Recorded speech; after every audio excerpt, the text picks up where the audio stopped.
Welcome to the Coffee with Karen podcast, a weekly chat show discussing everything from holistic health to current affairs from a mental, physical and spiritual perspective. Get your weekly cup of positivity with a sprinkling of woo-woo.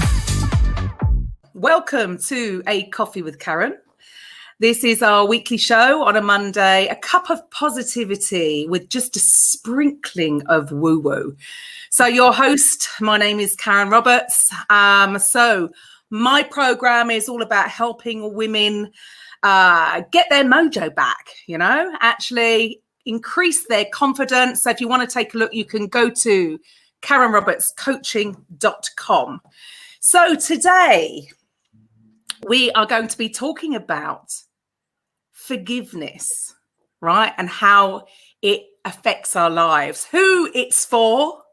And I have a wonderful guest today. Lois, I'm going to allow you to share with the audience a little bit about who you are, where you come from, and what you do. Share a little bit of your story. Hi, well, I am Lois, your friend for forgiveness. And I'm based in Johannesburg, South Africa. And I always invite people to come and smile with me. So SMILE is my acronym that describes what I do. So I'm a speaker and storyteller. I'm a published author with a TEDx talk. I'm a mentor. The I is inspiring. The L is a learning facilitator. So I do training. And the E is empowering coach. So that is what I do. SMILE. Love it. And tell us a little bit about your story. How did you come to be doing all of this? Sure. Well, if I start my story now, you won't get a word in edgeways because that's what you're here for. But forgiveness, it doesn't come to us naturally. So sometimes we need a kick up the backside that makes us wake up to the benefits and the beauty of what forgiveness is and the understanding of what forgiveness is. We always say, just let it go, don't worry about it. And because usually it's little things, but when it's a big thing, I always say, can you forgive the unforgivable? So Karen, do you have something that you feel is unforgivable in your life?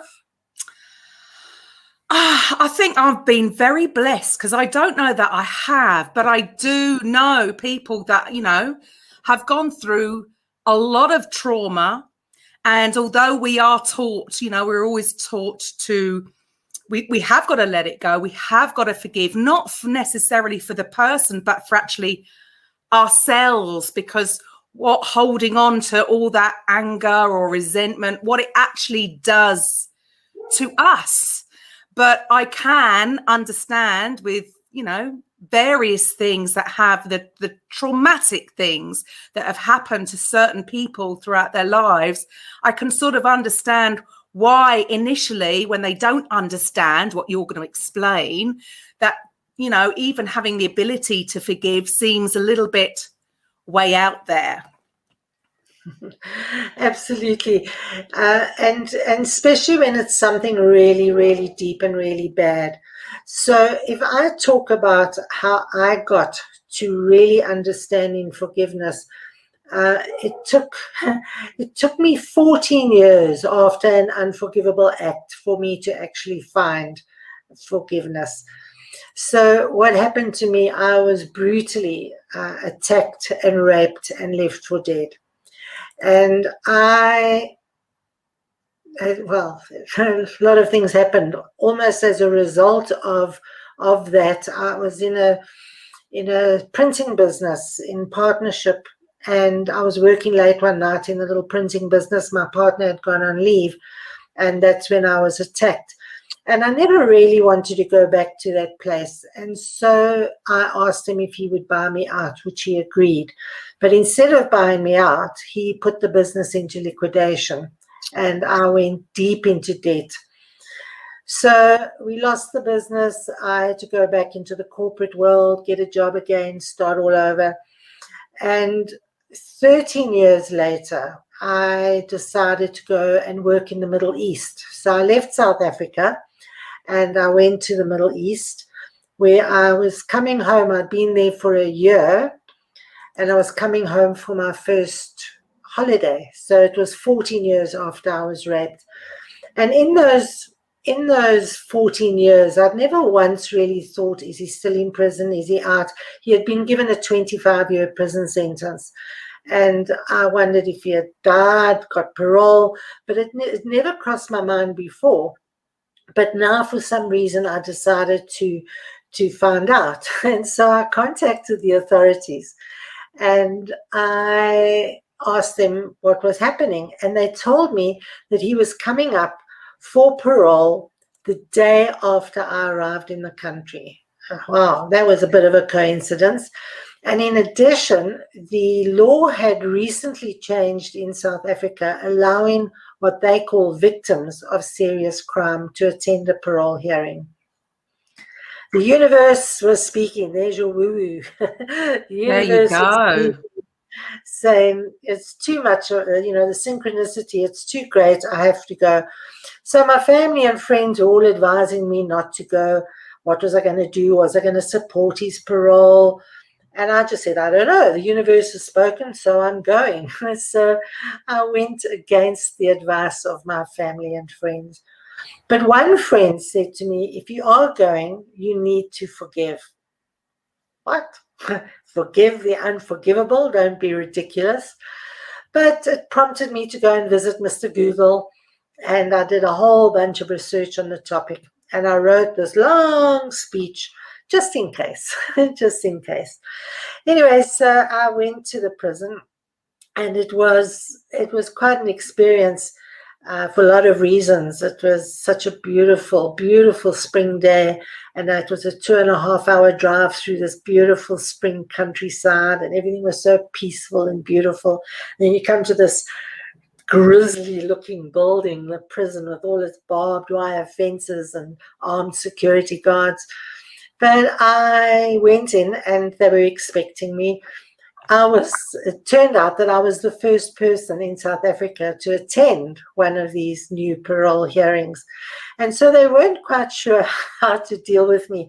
And the hearing was in a room in the prison. So I had to go through the prison to get there. So I had to walk through all these prisoners and gates clanging shut behind me. So it was quite eerie.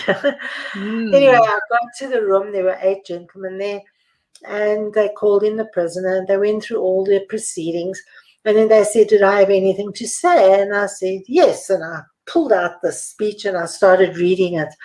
And as I was reading it, I thought, this is not working for me. It's maybe a little bit too academic, a little bit too stilted. The rapist was he had a grade 6 education, and English was not his first language.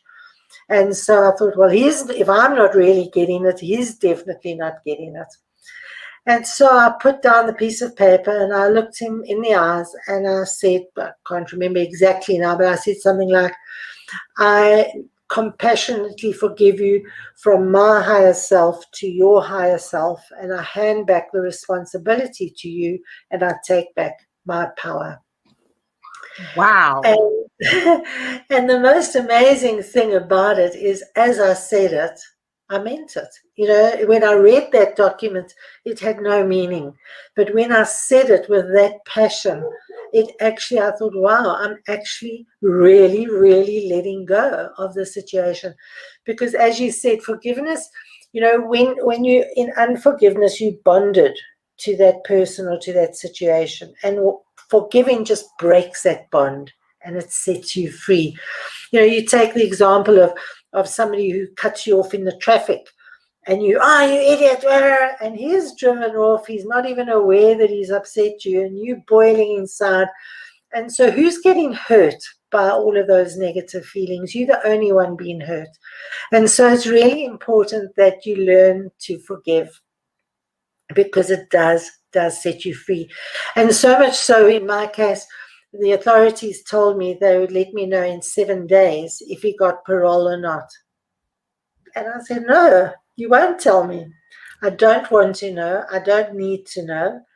And I didn't walk out of that prison. I flew out of that prison. Wow. Totally free of that individual. And to this day, I have no idea what's happened to him. That's absolutely incredible. I mean, I'm sure to everybody listening, I mean, that's an incredibly brave thing to do, to actually confront him, look him in the eye, and to be able to do that. So what was it that made you think about doing that? Was this totally off your own back, or had you read something somewhere? What led you to do that? Or was that just totally in sync with your higher self?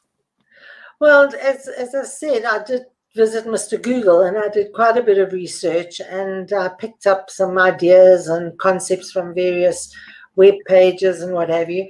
And so it was a conscious effort, but the decision was spontaneous when I was in the prison. I sort of went saying, yes, I'll do it, but it wasn't from my heart. It was just something I was told I should do, and everyone says I should do it, so I'll do it. But when I did it, it was just from my total being. It just came so naturally.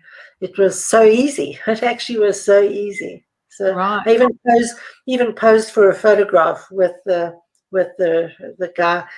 I tried to get hold of the photograph to put into my book, but it's been so many years, and they've now built a proper facility, and they've lost the photograph, unfortunately.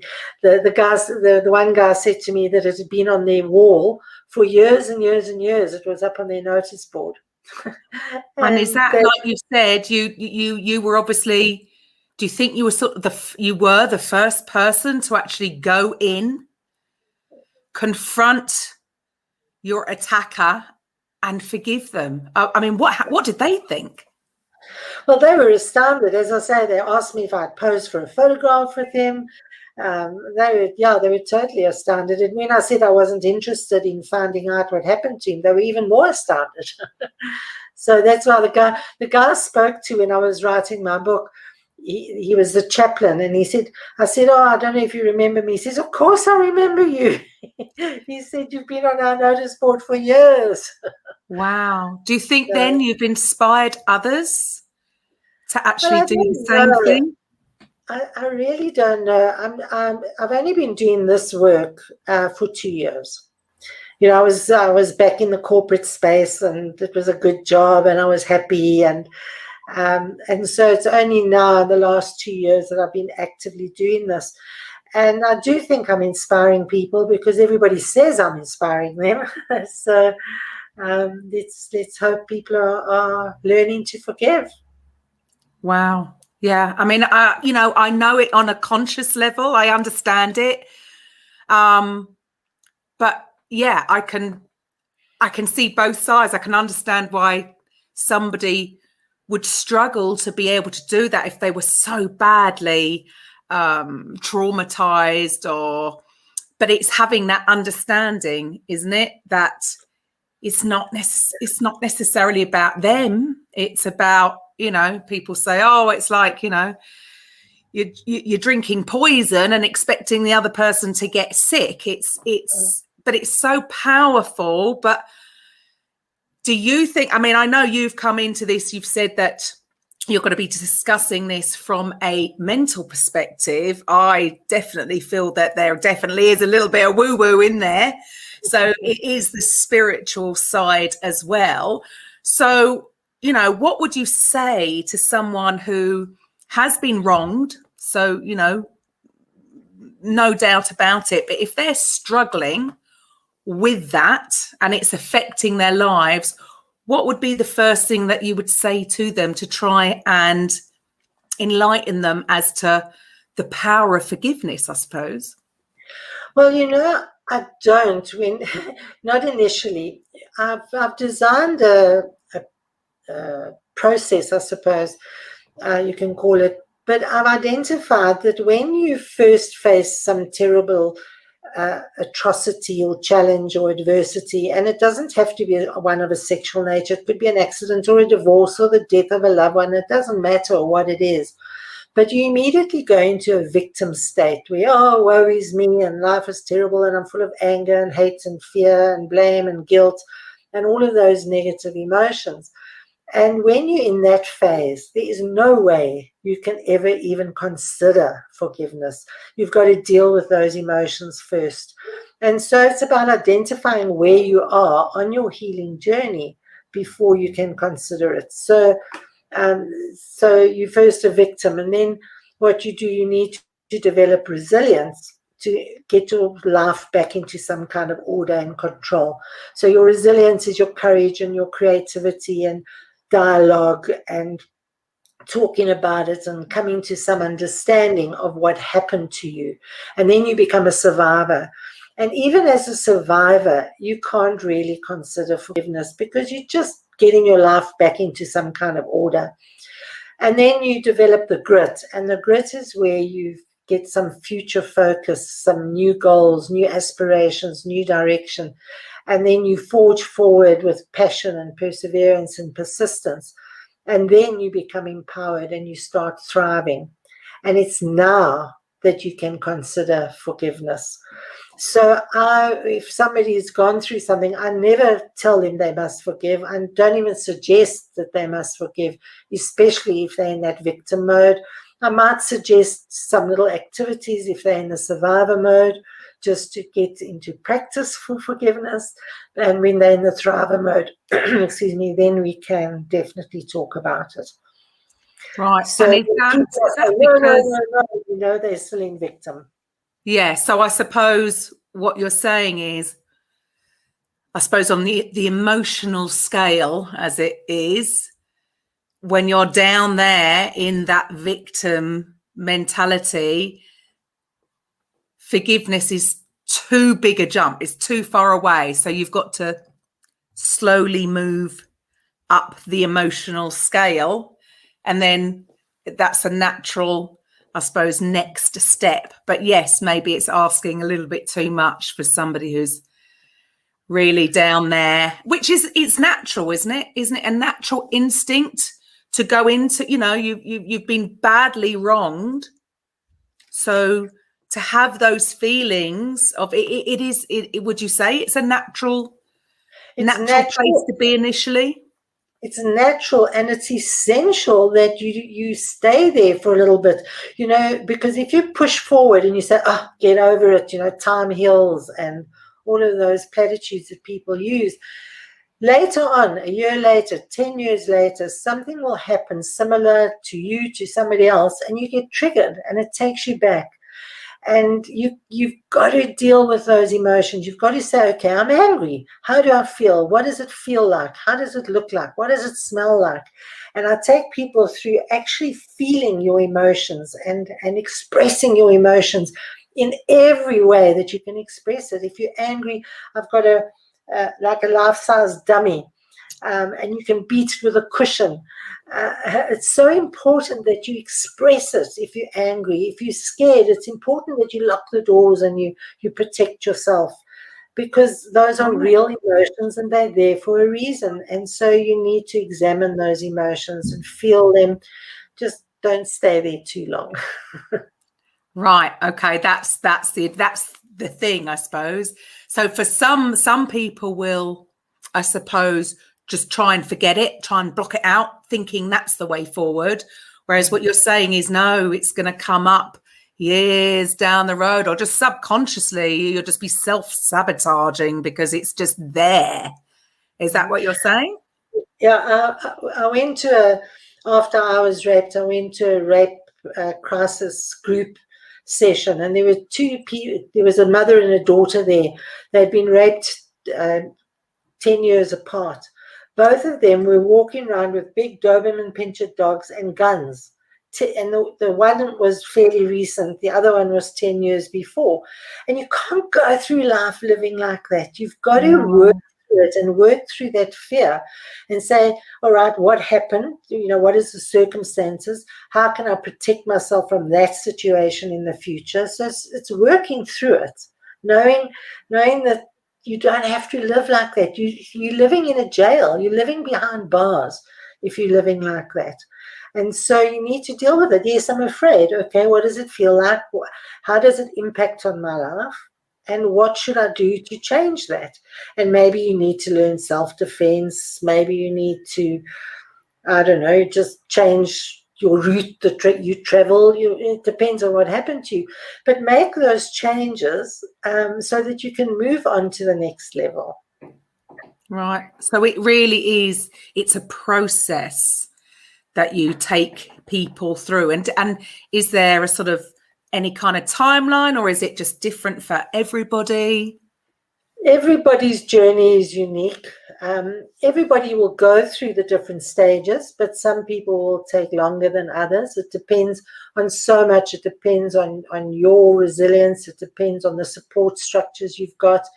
It depends on everything, so everybody's journey will be different. But it's important that people know that they're not alone, that there is support. There's therapists and healers and groups and coaches. There are, and not everything's going to work for you. You try this, it doesn't work. It doesn't mean you're not going to heal. It means that doesn't work for you. Find something else that does work. There are literally hundreds of different types of therapies. So you've just got to find the one that works for you. Absolutely. Great advice. So first of all, let's go back to basics, I suppose. Why is forgiveness important? Well, without it, you've got stress and anxiety, and it affects your health and your well-being. And as I say, you have those triggers and you live in fear or hatred or whatever those emotions are. So it doesn't do your health any good. And it doesn't do your mental health any good. It doesn't do your relationships any good, because you just not dealing with it, and the people around you don't know what to do or how to talk to you or to be with you. So it affects everything around you. So you've got to let go of that. But you can't just let go and say, well, I'll put it under the carpet, it'll go away. It doesn't. It stays there. For example, I was attacked from behind, and I used to be terrified. If anybody came up behind me, I would jump a mile. And now you can come up behind me, I probably won't even know that you're there. Because It really does set you free. Forgiveness really does break all of those fears and uncertainties and all the negative feelings. So you want to just be free.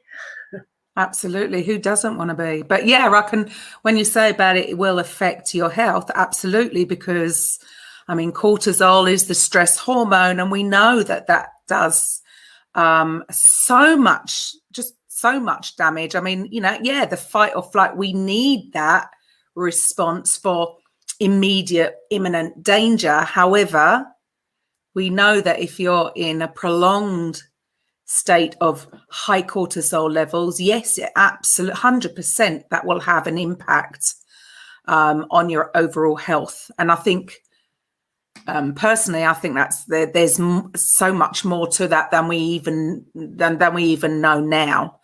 I don't think there's enough, in the medical profession. They say stress, is not good for us, but I really feel that it's one of those things that's up there, more important than what we are generally being told by the sort of the medical establishment. Would you agree with that?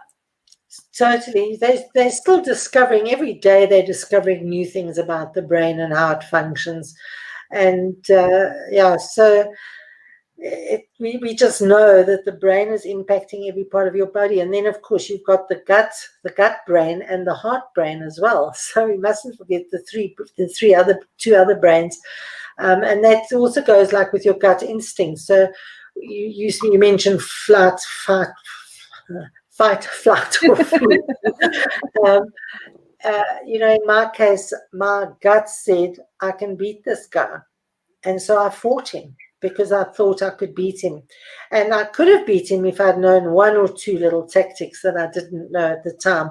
And that's the other thing we go through. We have this guilt. If only I'd known how to fight. If only I'd known how to fight. Because there were 3 or 4 occasions during the fight that I would have been able to annihilate him if I'd just known a couple of small techniques that I didn't know.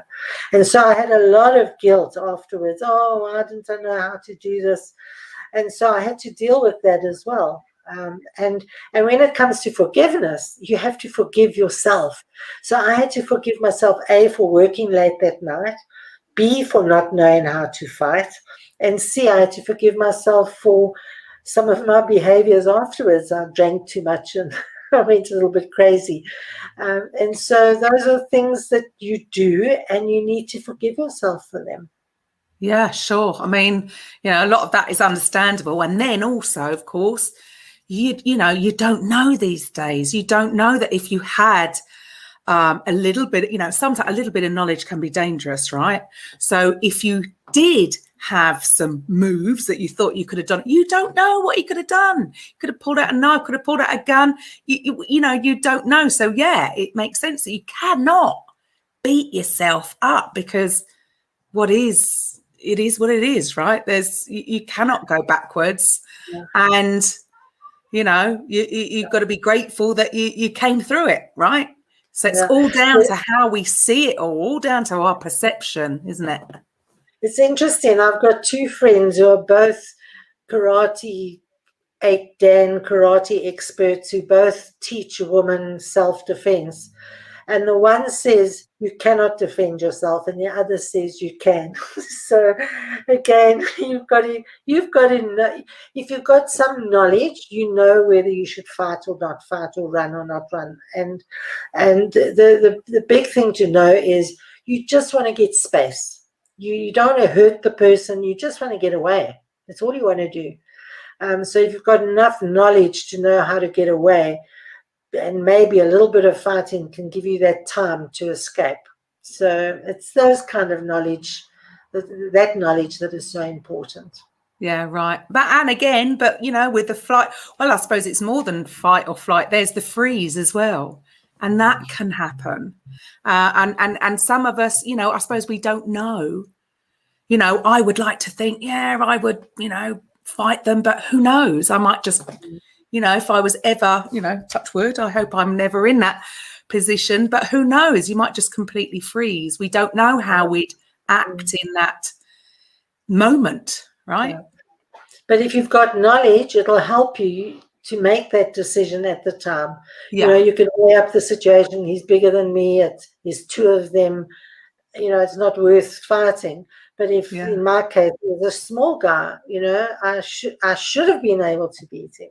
So. You're still being hard on yourself there. No, I use it as an example. So, okay, you say that you Googled, you went to Google but that's all well and good, reading stuff about forgiveness, but how would you say that what was the real thing how did you get to forgive, I suppose? It was spontaneous, again, knowledge, having that knowledge helped me at the time to just say, I forgive. So the research, to read books and to read what other people are doing and suggesting, the trouble is there's so much out there. There's just so much information that you get overwhelmed by it. But if you've got that knowledge, then your gut, you go to that gut brain and you let that gut instinct talk to you and make that decision for you. And if you're not ready, you're not ready. And so you've got to make sure that you're in the right place before you forgive. And I suggest that everybody practices forgiveness. So gratitude is now a very accepted thing, and everybody writes 3 gratitude issues every day. Everybody has a gratitude journal, and it's so accepted. And I'm saying, well, let's keep a forgiveness journal as well. So I forgive myself for burning the toast. I forgive myself for hitting the snooze button. And I forgive myself for smacking the dog. And then 3 a day. And then every day 3 for somebody else. I forgive the dog for eating my slipper. I forgive the husband for forgetting to buy the milk on his way home. So we all make mistakes, and we all do things that are not right. And some of them are done on purpose, some are done by accident, some we're hardly even aware that we've done something wrong.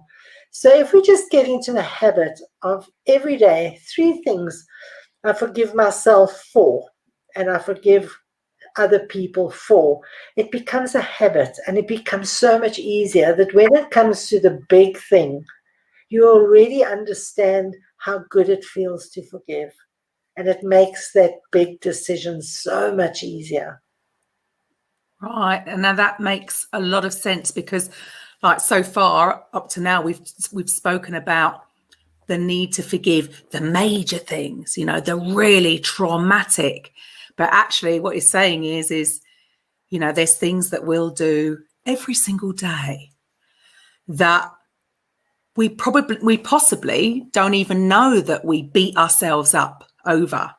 Right. So, yeah, what you're saying there is, makes a lot of sense. Get into that habit of, because most of us, we are very hard on ourselves. The way we talk to ourselves, we never would dream of talking to somebody else the way we talk to ourselves sometimes. And so, yeah, we should be in the habit of celebrating our little wins and forgiving all the little things that we do as well. Fantastic advice, because yes, it is.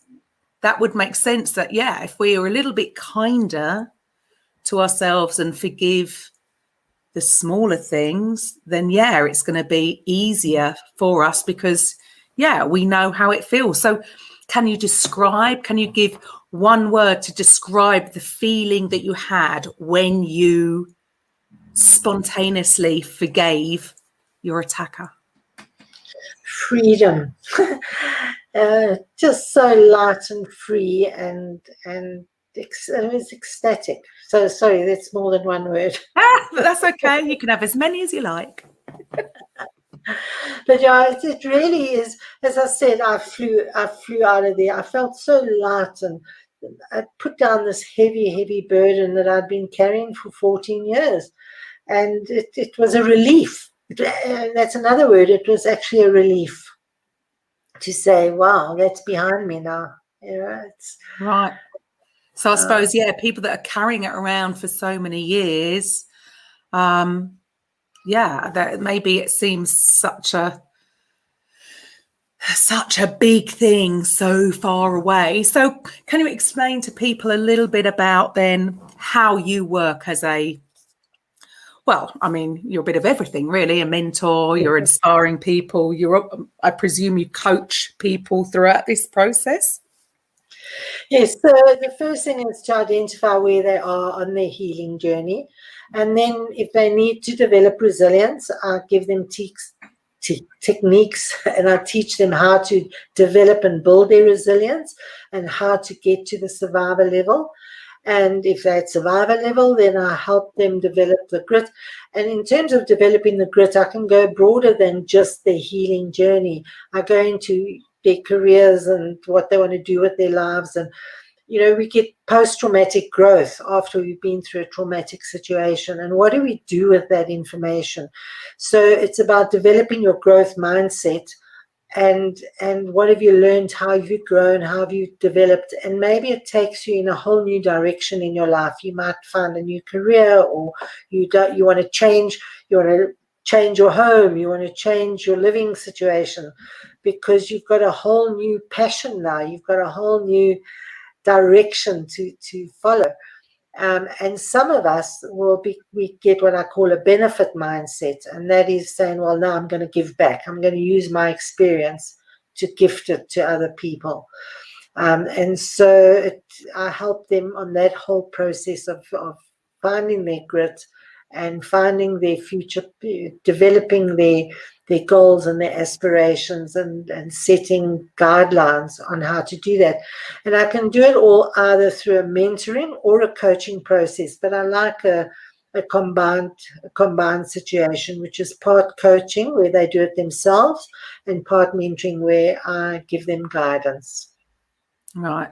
Yeah, because I think everybody, don't we all need a little bit of guidance? That can be, one of the things. Sometimes we think we can do it all by ourselves. And actually, you know what? We all need, I think we all need coaches. We all need somebody to help us, guide us wherever we are. Like you say, wherever you are on the healing journey, I think everybody would benefit from having someone outside of themselves to just, guide them along the way, be there to support, be there to advise, be there to just to listen, right? People like Bill Gates, Oprah Winfrey, they've all got coaches. Absolutely. So it really doesn't matter where you're at. You're going to benefit from that. So I suppose it's for, if anybody is listening out there who, knows they are struggling to overcome something that happened, whether it was a year ago, whether it was 10 years ago, whether it was 50 years ago, it really doesn't matter, right? Time, we say time is a healer, but is it really if we haven't actually gone back to deal? No, the time itself does not heal. It's what you do in that time that heals. So you can't just say, well, in time, you take the loss of a loved one. People say, you'll fall in love with somebody else, and you'll overcome it. But you don't. That grief is always there. That loss is always there. What happens is your heart just grows a little bit bigger, that you can allow somebody else in to share it. So not physically, obviously. Or for some, their heart can harden, it can be, and then they can actually push people away because I suppose they haven't dealt with. Yeah, I mean, I suppose so. They've got that fear that they're going to get hurt again. And sure. Rather, with me, I put on a heck of a lot of weight because it was, if I'm fat, nobody's going to want to touch me. So it's those kind of things that we build a barrier rather than deal with and say, I can still remember walking down the street and I was wearing shorts and a little top, and some man whistled at me. This was shortly after I was raped, and my first reaction was, how dare he? And then my second reaction was, but I'm a sexy young woman. Why not? He can whistle as long as he only whistles and he doesn't do anything else. but that was shortly afterwards. But I hadn't dealt with all the emotions, and this is another part. So I hadn't dealt with that emotions, and that's when I started overeating, and I started putting on the weight. But also, what happened immediately afterwards, I was so angry that I became an activist, and I lobbied and petitioned and led marches, and I wanted to make a difference in the world. And I didn't deal with those emotions. So you went through the anger stage. But I went straight from victim to survivor without dealing with all those emotions. So I used my anger to become an activist, but I didn't deal with my anger, and I didn't deal with the fear, and I didn't deal with the guilt and all those other emotions. And so what happened, everybody was saying to me, we're so proud of you. You're so strong. You're so brave. We're so proud of you. You're so strong. You're so brave. Look at me. I'm so strong and brave. Yeah. And 2 years later, one morning, I couldn't get out of bed. I had this terrible leg and back pain, and I crawled out of bed, went to the doctor, sent for scans and x-rays and what have you, told I have to have a back operation. So I had a back operation. It failed. I had a second back operation. It failed. The doctor sent me home with a home nurse because I was totally dependent. I couldn't even go to the toilet on my own. And the surgeon said to me that I would never do two things that I loved doing, which was hiking and scuba diving. he said, because I could never carry anything on my back again. And so off I went to home, and I lay in bed for 6 months, and everybody fussed and bothered and looked after me. And then two things happened. A doctor friend of mine looked at my x-rays and he said, I wouldn't have operated. I don't see anything wrong. And my sister, who was a woo-woo healer, unfortunately, she's no longer with us. She did very much mind work.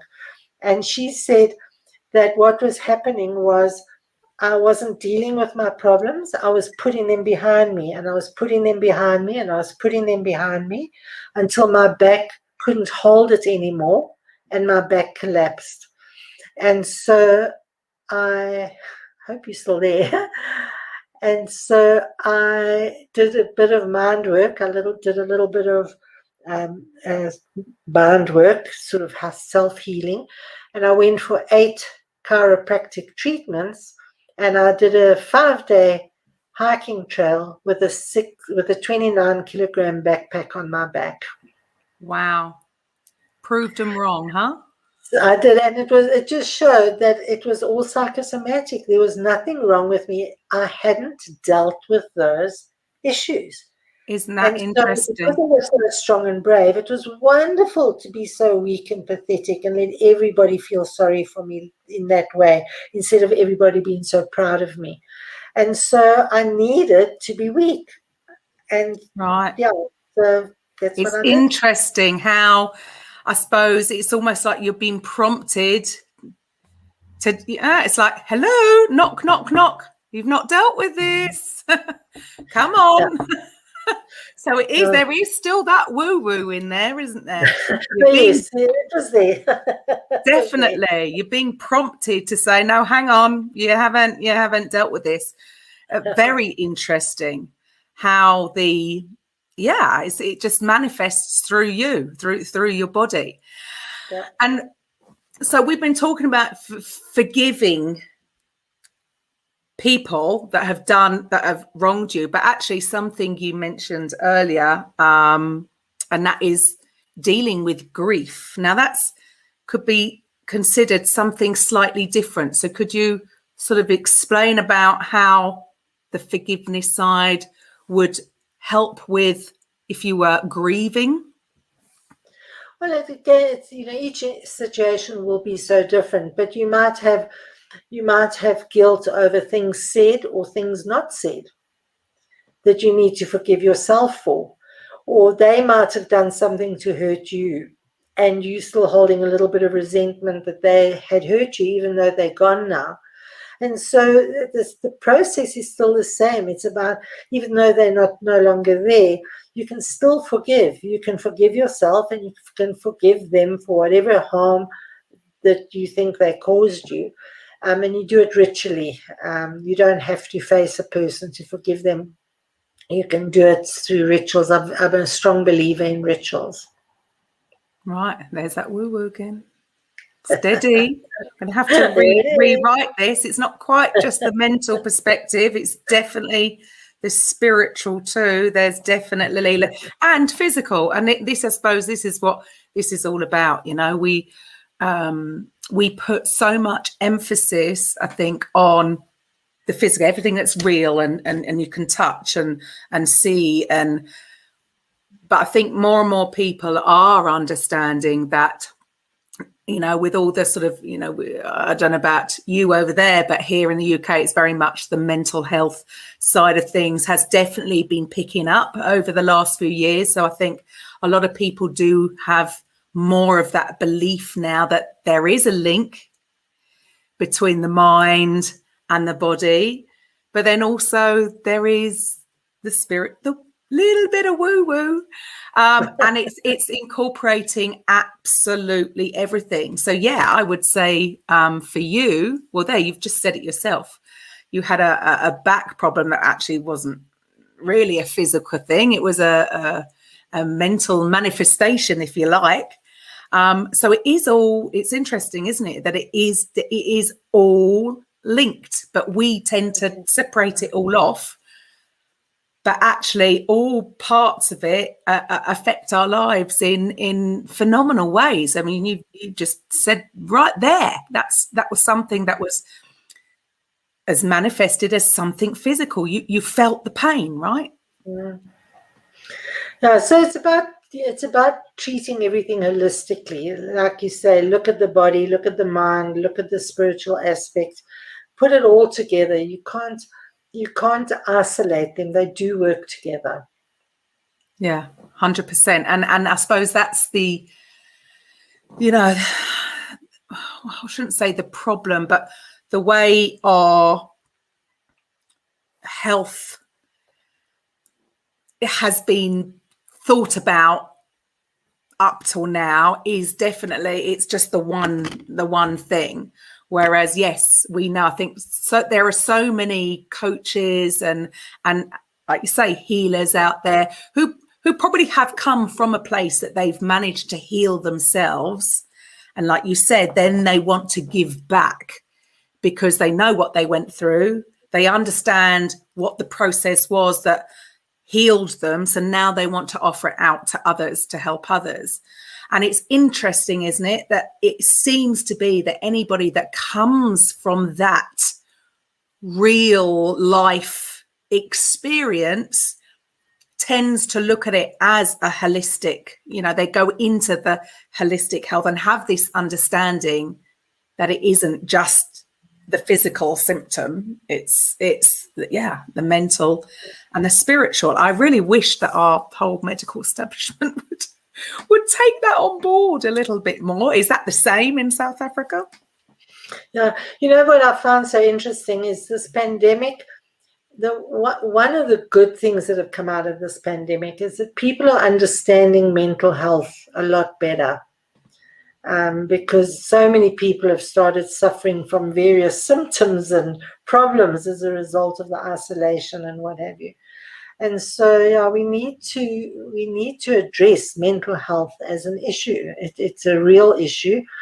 It doesn't have to be an issue. If we deal with it and treat it properly as things occur, rather than letting it manifest, as in my case, it took 2 years for it to manifest. And if we just know that you don't have to go through that, so there should be education and the mental, the general health practitioners should be sharing that information as well.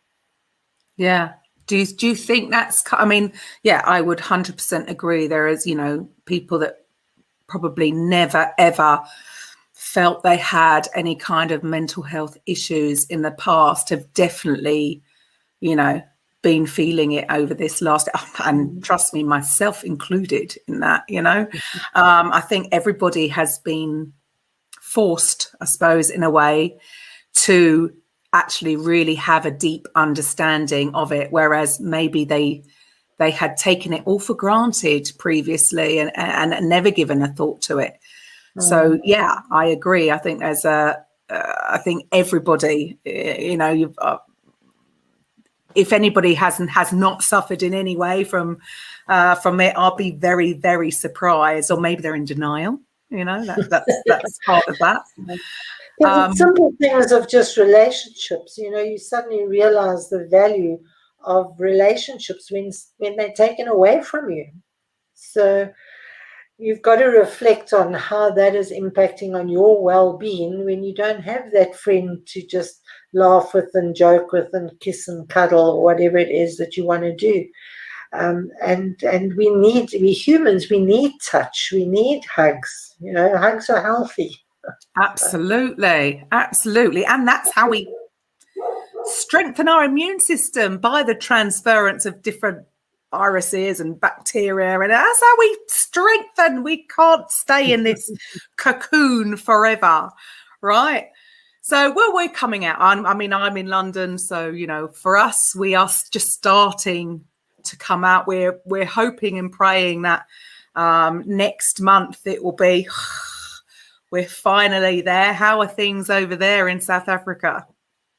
We're going into winter, and we've got the third wave has hit us, and so it's not good. Oh goodness, it's been just so draining, hasn't it? So there you go. That, I mean, there's no one to blame with this pandemic, is there? There's no attack, the virus is attacked. There's no one to actually put all your anger out on, is there, with this? This is quite an interesting, how will people get through the whole emotional roller coaster of this pandemic? Who do we forgive? You forgive yourself for your reaction. You can forgive your government for not having the vaccine on time. Really? that might be a step too far, Lois. No, you're absolutely right. We must forgive even our own government. That might seem like a big ask, but we have to do it. Fantastic. So, do you have any quick tips that you could, if anybody's out there that is suffering in silence, do you have any quick tips on forgiveness? 3 quick tips. 1 is practice that forgiveness every day. 2 is write your feelings, write your emotions, write. It's so therapeutic to write. Also, the benefit of writing is you think you haven't grown or developed or improved. When you start writing, you can go back and you can look back and say, oh, that's how I felt. I don't feel like that anymore. So you can see your development and your healing as it's taking place. But writing is just a very therapeutic thing. Free writing is the best, but if you don't feel you're a good writer, just words and mind maps, and just get it out. It's also sharing it with the universe, a little bit of woo-woo. The universe takes some of the pain away from you and it lessens the pain. And the third one is to talk. You talk to a therapist, a healer, a friend. If you've got no one to talk to your dog or your cat or even your reflection in the mirror. Again, talking helps you express what you're feeling. It helps release the pent-up emotions, and it releases it and shares it with the universe. Right. Fantastic. And I suppose not to be afraid of it. And like you say, it is healthy to maybe sit in that emotion, but just not stay there too long. Yeah. Right. Yeah. So it is, I suppose, not dwelling on the thing, but you have to face it. You have to face it at some time. And also say you must divorce the incident from the emotions. The incident happened. You cannot change the incident. Nothing, I think it was Oprah Winfrey said, forgiveness is hoping, or what did she say? Something about hoping that you'd have a different outcome. You can't change the outcome. That happened. That situation happened. But you can change how you feel about it. Right. Yeah, absolutely. Yeah. And so, again, if you do that over time, then I presume that feeling, that negative feeling will just dissipate over time, just get weaker and weaker and weaker.